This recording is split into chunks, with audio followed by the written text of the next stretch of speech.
देखिए, हम लोग आज पढ़ेंगे थियोडोलाइट पर पाठ्यांक पढ़ना। रीडिंग अ थियोडोलाइट कैसे करनी है हमको।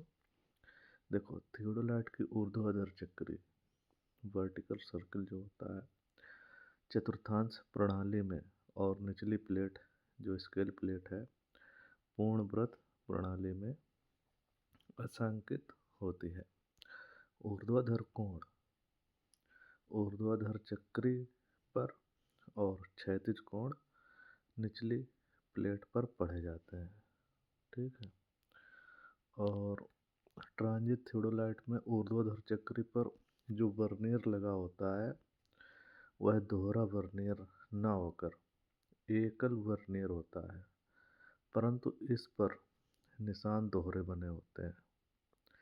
वर्नियर पढ़ते समय उसी सेट के अंक पढ़े जाते हैं जिधर प्रेक्षण में आ रहे चतुर्थांश के कोण बढ़ रहे हैं। उपकरण की निचली प्लेट की ढालू किनारे पर 0 से 360 डिग्री तक निशान बने होते हैं। प्रत्येक डिग्री को भी 3 बराबर भागों में बांटा गया होता है। इस प्रकार मुख्य स्केल का एक भाग का मान 20 मिनट होता है। ठीक है। और 1 मिनट में 60 सेकंड होते हैं। परंतु इसका भिन्नात्मक भाग पढ़ने के लिए इस पर वर्नियर लगाया जाता है। वर्नियर के 60 भाग मुख्य स्केल के 59 भाग के बराबर होते हैं। ठीक है। ये चीज़ हमें याद रखनी चाहिए कि वर्नियर के जो 60 भाग होते हैं मुख्य स्केल के 59 भाग के बराबर होते हैं। ये ऑब्जेक्टिव में पूछा जा सकता है। ठीक। ये देखिए, वर्नियर प्लेट है हमारे पास।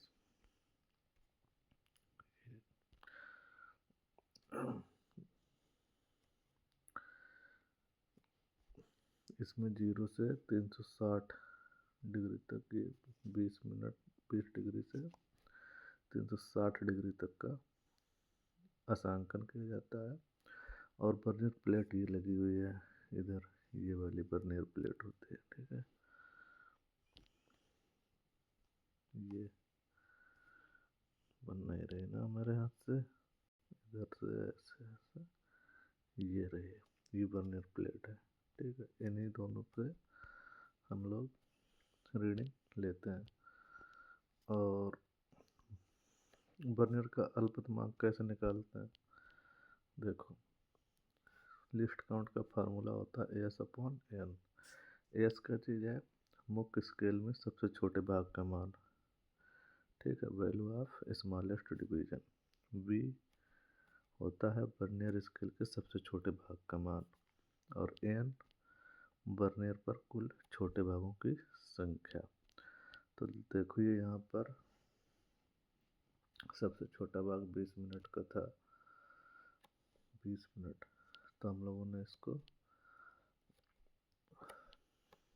मिनट में बदल दिया है 1/3। ठीक, 1/3 मिनट निकला लिस्ट काउंट इसका।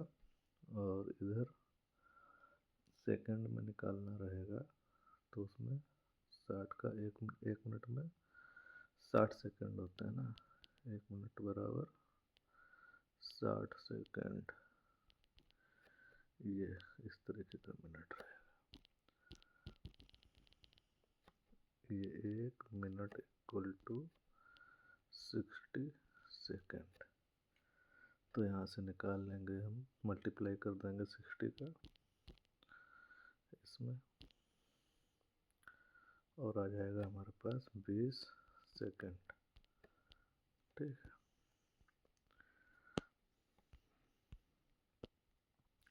अब थियोडोलाइट का समायोजन कैसे किया जाएगा। थियोडोलाइट हम लोग ले आएंगे, ऐसा थोड़ी है कि रख दिया नाप लिया, नहीं। थियोडोलाइट एक उपकरण है, उसको भी सेट करना पड़ता है। तो ये इसलिए इसको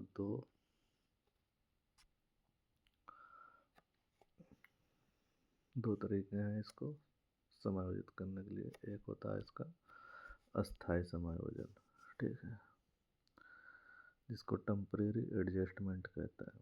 दूसरा होता है स्थायी समायोजन, परमानेंट एडजस्टमेंट। देखिए सबसे पहले हम लोग पढ़ेंगे थियोडोलाइट का अस्थायी समायोजन, टेम्परेरी एडजस्टमेंट ऑफ थियोडोलाइट। तो इसके लिए मुख्यतः हमें 3 चीज़ें करनी पड़ेंगी। सबसे पहले केंद्रण करा जाता है, फिर दूसरे नंबर पर समतलन करा जाएगा और तीसरे नंबर पर लंबन का निरास, एलिमिनेशन ऑफ पैरालैक्स। तो ये हमारे पास 3 स्टेप होते हैं जो कि एग्जाम में पूछ लिए जाते हैं कि थियोडोलाइट का अस्थायी समायोजन करने के लिए क्रम से लगाइए। तो सबसे पहले हमारे पास रहेगा नंबर 1 पर केंद्रण, नंबर 2 पर लेबलिंग, नंबर 3 पर लंबन का निरास, इंग्लिश में कहते हैं एलिमिनेशन ऑफ पैरालैक्स। तो अब सबसे पहले देखते हैं केंद्रण कैसे करा जाएगा। देखिए सेंटरिंग करने के लिए थियोडोलाइट को स्टेशन खूंटी के ऊपर स्थापित करना। ठीक है, स्टेशन खूंटी जमीन पर हम लोग, जैसे ये जमीन है, ये मैदान घास उगी हुई है, यहाँ पर जैसे हमें कुछ एक पॉइंट लेना है, इस पॉइंट पर तो यहाँ बना लिया और इस पर एक खूंटी लगा दी।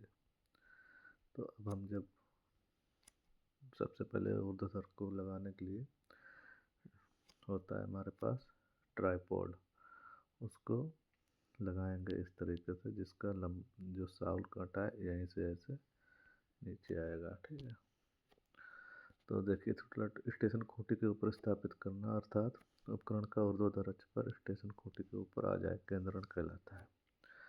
स्टेशन की जमीन पर पहचान के लिए इस पर एक खूंटी गाड़ दी जाती है और इसके शीर्ष के मध्य में एक कील ठोक दी जाती है अथवा शीर्ष पर पेंसिल से क्रॉस इस तरीके से लगा देते हैं जिससे ये पॉइंट मिल जाता है। ठीक है, डाल दिया जाता है। केंद्रण की प्रक्रिया क्या है? त्रिपाद की टांगें, देखो ट्राइपॉड की जो टांगें हैं इसे इस तरीके से फैला दिया जाता है, इसे स्टेशन खूंटी के ऊपर दृढ़ता से खड़ा करें और इस पर थियोडोलाइट कसते हैं। ट्राइपॉड के ऊपर ये एक बेस बना रहता है, इस पर लगाई जाती है थियोडोलाइट मशीन, इस तरीके से कस दें। ट्राइपॉड की जमीन से ऊंचाई इतनी रखें कि उपकरण सर्वेक्षक के नीचे इसके कदानुसार सुविधाजनक ऊंचाई पर बना रहे। देखिए ट्राइपॉड की ऊंचाई जो होती है वो हमें इतनी रखनी होती है कि जो देखने वाला व्यक्ति है उसकी जो सीधी, उसे ज़्यादा झुकना ना पड़े, इस तरीके से। ठीक है, वो सीधा खड़ा रहे ऐसे और आराम से देख पाए। तो इस तरीके से हमें उसकी ऊंचाई रखनी पड़ती है। नंबर 2 पे क्या है? उपकरण की तली में लगे हुए हुक में एक साउल इस प्रकार लटकाएं कि इसका गोलक खूंटी के शीर्ष से लगभग 1 सेंटीमीटर की ऊंचाई पर बना रहे। ठीक है, जब भी वो साउल नीचे एक धागा से लटका रहता है जिसमें एक इसको 3 सेंटीमीटर या mm तक ऊपर रख, 3 सेंटीमीटर ऊपर ही रखना चाहिए इस खूंटी से। जो खूंटी है साउल में एक गोलक लगा रहता है इस तरीके का, लगभग 1 सेंटीमीटर की ऊंचाई पर बना रहा है। ठीक है, इसमें लगभग 1 सेंटीमीटर दिया है, आपके लिए यही याद रखना पड़ेगा आपको। कौन सा? 1 सेंटीमीटर की ऊंचाई पर। ठीक है, ये जो हमारा साउल है नीचे लटकेगा वो खूंटी या इस स्थान से खाली स्थान 1 सेंटीमीटर का होगा। अब त्रिपाद के किसी एक अथवा 2 टांगे एक समय में एक क्रिया को आगे पीछे दाएं बाएं परदी इस प्रकार चलाएं ताकि उपकरण का समतलन ऐड समतल में आ जाए और साउल भी ठीक स्टेशन के ऊपर खूंटी के शीर्ष से 3 mm ऊंचाई पर स्वच्छंद लटकता रहे। ठीक है, तो यहाँ पर क्या है कि इसमें 3 टांगें रहती हैं, तो इसको हम लोग टांगों को इधर उधर ऐसे थोड़ा इधर उधर करने के लिए उसमें जगह होती है उपकरण में। तो एक टांग को हम लोग ऐसे ये ऐसे सब कुछ फैला सकते इधर उधर, तो उसी को बताया गया है।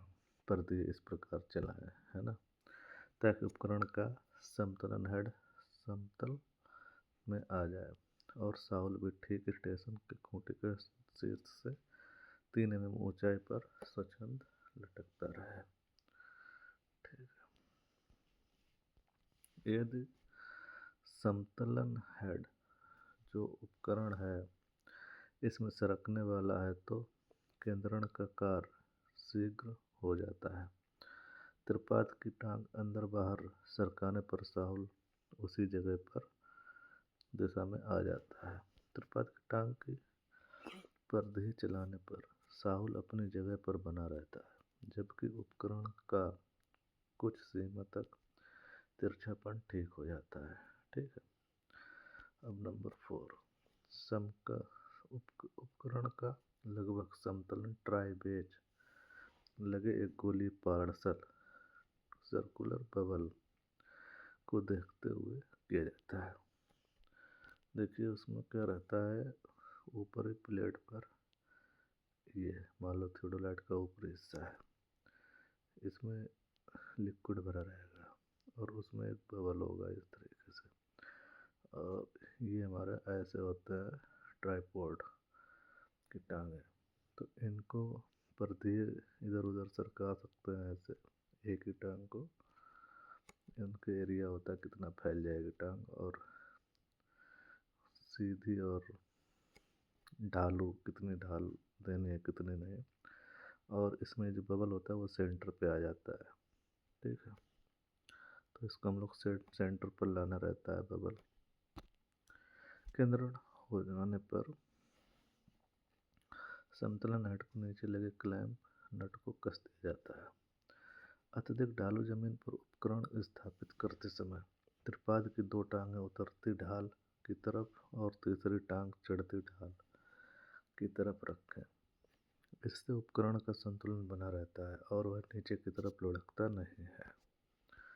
देखिए अब नंबर 2 पर समतलन लेवलिंग। थियोडोलाइट का केंद्रण करते समय इसका लगभग समतलन भी हो जाता है। अब शुद्ध समतलन करना रहता है ताकि इसका ऊर्ध्वाधर अक्ष ठीक ऊर्ध्व हो जाए। यह क्रिया ऊपरी प्लेट पर लगे 2 समकोणक पार्सल प्लेट लेवल्स के संदर्भ में ट्राइबेज या ट्राइबेट समतलन हेड के बीच लगे 3 पाद पेंचों द्वारा की जाती है। पुराने उपकरणों में 4 पाद पेंच होते थे, परंतु आधुनिक उपकरणों में 3 पाद पेंचों की व्यवस्था होती है, क्योंकि 3 पाद पेंचों वाले उपकरण का समतलन शीघ्र हो जाता है। प्रक्रिया देखिए, प्रक्रिया क्या रहेगी, उपकरण के सभी क्लैंप ढीले कर लें और इसे क्षैतिज समतल में घुमाते हुए ऊपरी प्लेट पर लगी पार्सल को किन्हीं 2 पाद पेंचों के समांतर लाएं। ठीक है, ये देखिए इस तरीके से स्क्रू लगे रहते हैं, ये पाद पेंच हैं ABC, तो इनको रोटेट कराया जाता है। सेकेंड स्टेप क्या है इसका, इन पाद पेंचों को एक साथ अंदर अथवा बाहर की तरफ घुमाते हुए लंबी पार्सल के बुलबुले को मध्य स्थिति में लाएं। दोनों पाद पेंचों को दोनों हाथ की अंगूठे और उंगली द्वारा समान गति से एक साथ अंदर की तरफ तथा अथवा बाहर की ओर घुमाना चाहिए। ध्यान रहे दोनों पाद पेंचों को एक साथ घुमाएं। पेंचों को एक साथ अंदर की तरफ घुमाने से बुलबुला दाएं तरफ बाहर की ओर तरफ घूमने से बाएं तरफ चलता है। दाएं अंदर बाएं बाहर का नियम याद रखा जाता है। ठीक है। अब थर्ड स्टेप क्या है? अब तीसरे पाद, थर्ड स्टेप हमारी ये, अब तीसरे पाद को घुमाएं ताकि आड़ी पार्सल का बुलबुला भी अपने मध्य निशान पर आ जाए। उपरोक्त क्रिया हो हो सकता है लंबी पार्सल का बुलबुला मध्य स्थित से सरक जाए, अतः इसको पुनः मध्य में लाने के लिए युगल पाद पेंचों का फिर संचालन करें और उपरोक्त सेकंड व थर्ड क्रियाएं बार बार तक दोहराते रहें जब तक दोनों बुलबुले अपने अपने घर में आकर ठीक से स्थिर नहीं हो जाते। ठीक है। अब उपकरण को इसके ऊर्ध्वाधर अक्ष के प्रति एक पूर्ण चक्र 360 डिग्री पर घुमाएं। यदि प्लेट पार्श्व स्थायी समायोजित है तब दोनों बुलबुले उपकरण को क्षैतिज समतल में घुमाने पर अपने अपने मध्य निशान में बने रहेंगे। नंबर 7, अब उपकरण का ऊर्ध्वाधर अक्ष यथार्थ रूप से ऊर्ध्वाधर टू वर्टिकल हो गया। उपरोक्त क्रिया दोहराने पर भी यदि दोनों बुलबुले अपने अपने घर में नहीं तब आते हैं तो उपकरण की स्थायी समायोजन की आवश्यकता होती है। ठीक है। अभी तक हम लोग अस्थायी समायोजन कर रहे थे। ठीक है। और अब हम लोग करेंगे, जब ये नहीं काम आएगा रूल, तब इसके बाद स्थायी समायोजन की आवश्यकता होती है जब थियोडोलाइट से ऊर्ध्व कोण का मापन करना होता है तब यंत्र को उसके उन्नत पार्सल एल्टीट्यूड बबल के संदर्भ में समायोजित करना होता है। नंबर थर्ड स्टेप है लंबन का निराश होना। ठीक है। देखिए, दूरबीन से देखने पर जब लक्ष्य का प्रतिबिंब बिंब पट पर ठीक से नहीं उतरता है अथवा आंख को ऊपर नीचे करके देखने पर प्रतिबिंब कृष्णतंतु पर तैरता हुआ नजर आता है तो इसे लंबन दोष कहते हैं। ठीक है। तैरता हुआ नजर आएगा प्रतिबिंब तो हमें लंबन दोष होगा। यह लक्ष्य कांच के दोषपूर्ण फोकसन के कारण होता है। ठीक है। इसमें दोष किसका होता है? लक्ष्य कांच का। ठीक है। दोषपूर्ण फोकसन जो होगा उसका, इसीलिए लंबन का निराश, उसे हम लंबन दोष कहते हैं। लंबन का निराश 2 चरणों में किया जाता है। नंबर 1 हमारे पास है नेत्रिका का समायोजन, दूसरा है लक्ष्य कांच का फोकसन। ठीक। अब इधर नेत्रिका का समायोजन कैसे होता है? नेत्रिका को बाहर भीतर की तरफ घुमाएं ताकि बिंब पट के कृष्णतंतु स्पष्ट दिखने लगे। ऐसा करते समय लक्ष्य सिरे को एक सफेद कागज से ढांप लें और दूरबीन का मुंह आकाश की ओर मोड़ दें। तो ये होते हैं हमारे पास नेत्रिका का समायोजन। दूसरा है लक्ष्य कांच का फोकसन कैसे करना चाहिए। देखो, नेत्रिका से देखते हुए लक्ष्य का प्रतिबिंब बिंब पट पर उतारें। इसके लिए फोकसी पेंच को आगे पीछे घुमाएं जब तक स्पष्ट साफ प्रतिबिंब बिंब पर न दिखाई पड़े।